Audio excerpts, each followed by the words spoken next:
தாசர்புரத்தில் இருந்த பொழுது ஒரு வருடத்திற்கு ஏறக்குறைய ஒரு 20-30 கிராமங்களை கிறிஸ்துமஸ் காலங்களை சந்திப்பது వழకం.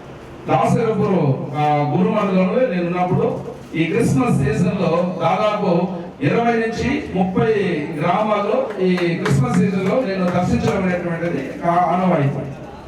அது கடவுளுடைய கிருபை, అది దేవుని యొక్క కృప.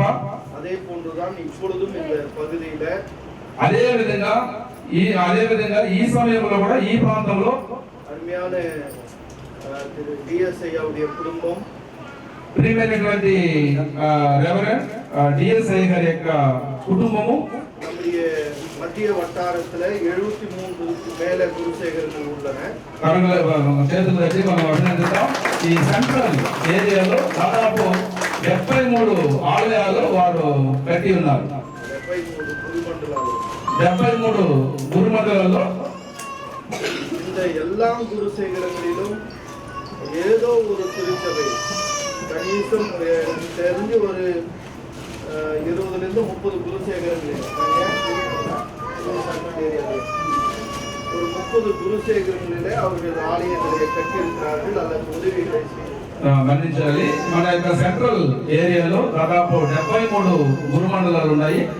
అన్ని గురుమండలాల్లో దాదాపు వారు 20 నుంచి 30 గురుమండలాల్లో వారు దేవాలయాల్లో కట్టి ఇవ్వడం అనేటువంటి మనము జ్ఞాపకం చేసుకుంటున్నాం.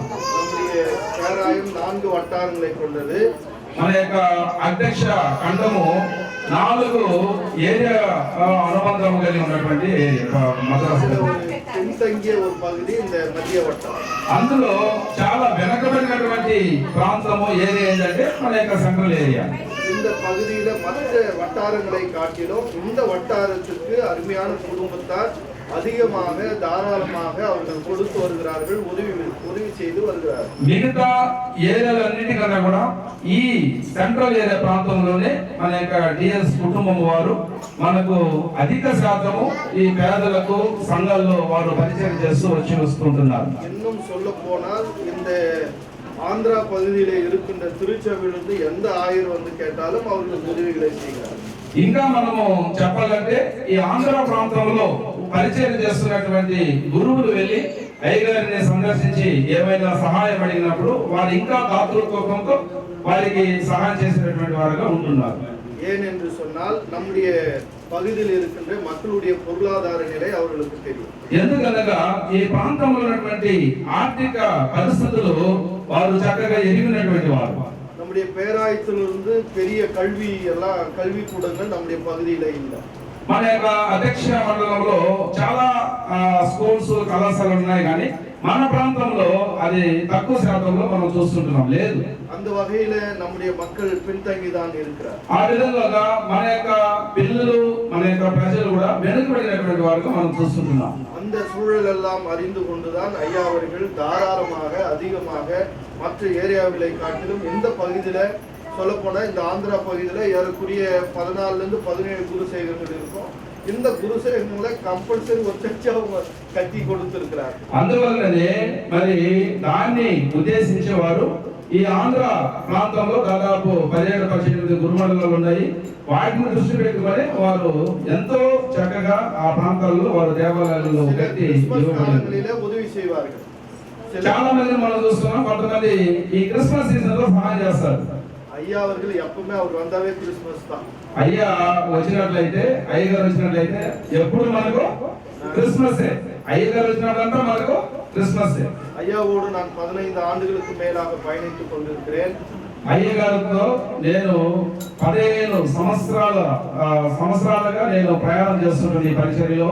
இந்த 6 மாதங்கள் ஆகிறது நான் దాసర్పురத்திலிருந்து తండ్యార్పేట గురుసేవకు ఆయిరాగా చెందిన అయ్యగారు దాసరపురం గురుమండలం నుంచి తండ్యార్పేట నేతాజీ నగర్ గురుమండలం వెళ్ళి దాదాపు నేను 6 నెలలు పూర్తవుతూ ఉంటున్నాను. நாங்க எங்க போனாலும் அவரோடு பயணிக்கின்ற பொழுது அங்க இருக்கின்ற ஏழைகள் தான் ஊழியத்துக்கு சென்றாலும் அங்க இருக்கின்ற ஒரு ஏழை பகுதியை தெரிவு செய்து அவர்களுக்கு இப்படியாக உதவி செய்வது வழக்கமாக கொண்டிருக்கிறார். నేను అయ్యగారితో ఎప్పుడు ఈ పరిచర్యకి వెళ్ళినాను, ఆ ఆయన ఈ పేద ప్రజల మీద ఒక మంచి దర్శనం నుంచి ఆ పేద ప్రజల మధ్యలో ఆయన సేవ చేయడం అనేటువంటిది నేను గమనిస్తున్నాను. சிலர் ஆலயங்கள் கோபுரங்களை கட்டிவிட்டு மக்களை விட்டு விடுவார்கள்.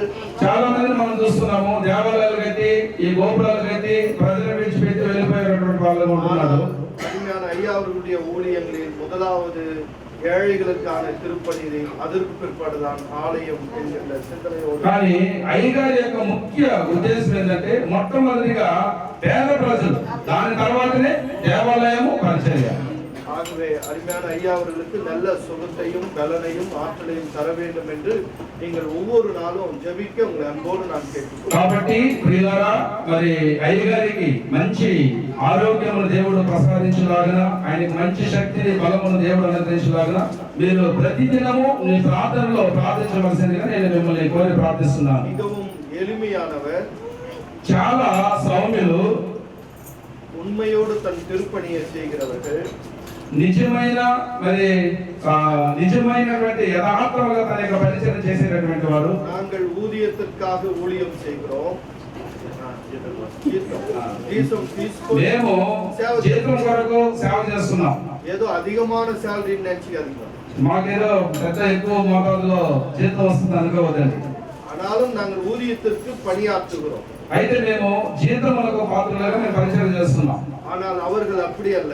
అయ్యగారు అలాంటి పరిచయం చేయట్లా. அவர்கள் எந்த நேரமானாலும் ஊழியத்திற்கு அழைத்தால் அவர் கொண்டு போய் கொடுக்கிறார் ஏழைகளுக்கு. ఆయనను ఏ సమయంలోనైనా సువార్తకు అతన్ని ఆహ్వానించినప్పుడు ఆయన యొక్క కష్టార్జితం నుంచి ఇతరులకు ఇచ్చేటటువంటి దాతృత్వం కలిగినటువంటి వాళ్ళని మనం చూస్తున్నాం. ஐயாவுடைய பிள்ளைகள் 3 பிள்ளைகள், அதுல 2 பேர் டாக்டரா இருக்கிறாங்க. అందువలననే అయ్యగారికి 3 సంతానము, అందులో ఇరువురు డాక్టర్లుగా వాళ్ళు ఉన్నారు. ஒருவர் பிசினஸ் பார்த்துக் கொள்கிறார், ఒకరు వ్యాపారాన్ని చూసేటటువంటి వాళ్ళుగా ఉన్నారు. ஆண்டவர் கிருபையினால ஒரு புதிய மருத்துவமனையை இப்ப தொடங்கி இருக்கிறாங்க. దేవుని కృప చేత ఇప్పుడు కొత్తగా వారు ఒక గొప్ప హాస్పిటల్ వారు ప్రారంభించున్నారు. கடவுளுக்கு அவர்கள் கொடுக்க கடவுளும் அவர்களை உயர்த்திக் கொண்டிருக்கிறார். దేవునికి ఆయన దాతృత్వంతో దారాళంతో ఇవ్వడం వల్లనే దేవుడు తన ఐశ్వర్యం చేత అయ్యగారిని అధికముగా ఆశీర్వదించున్నాడు. நமக்கு இல்லை என்று நினைக்காதீங்க. మనకు లేదు అని ఎప్పుడు మనము అనుకోకూడదు. உங்களிடம் 10 ரூபாய் இருந்தா 1 ரூபாய் கடவுளுக்கு கொடுத்துப்பார். మీ దగ్గర 10 రూపాయలు ఉంటే 1 రూపాయి మీరు ఎవరికి ఇవ్వాలి? దేవునికి ఇచ్చి శోధించాలి. உங்களுடைய எல்லைகள் எல்லாம் கடவுள் விரிவாக்குவார். మీ హక్కులన్నిటిని కూడా దేవుడు విస్తరింపజేస్తాడు. நாம் கொடுத்தாலும் வாங்கிக் கொள்ளுகிறவர்களும் இருக்க வேண்டும் அல்லவா? మనము ఇస్తే తీసుకునేటువంటి వాళ్ళు కూడా ఉండాలి కదా. அவர்கள் வாங்குகின்ற நிலையை பார்த்து நாம் அன்போடு கொடுக்க வேண்டும். వారు తీసుకున్నటువంటి స్థితిని చూసి మనము ప్రేమతో వాళ్ళకి ఇచ్చేటటువంటి వారుగా ఉండాలి. நான் இந்த ஊழியம் செய்து விட்டேன், இதோடு போரும் என்று அவர்கள் எண்ணாமல் அவர்கள் ஓடிக்கொண்டே இருக்கிறார்கள். ఇది నేను ఎందుకో నా పరిచర్యని నేను ముగిస్తున్నానని కాకుండా వారు నిరంతరము దేవుని యొక్క పరిచర్యలో వారు పరిగెడుతూ ఉంటున్నారు. இன்றைக்கு அவர்களுக்கு வருகின்ற அவருடைய பிசினஸ்ல இருந்து ஏறக்குறைய ஐயா அவர்கள் ஒரு நாள்ல சொன்னார்கள், ஐயா இன்னும் அதிகமாக தான் நாங்கள் இன்னும் கொடுப்போம்.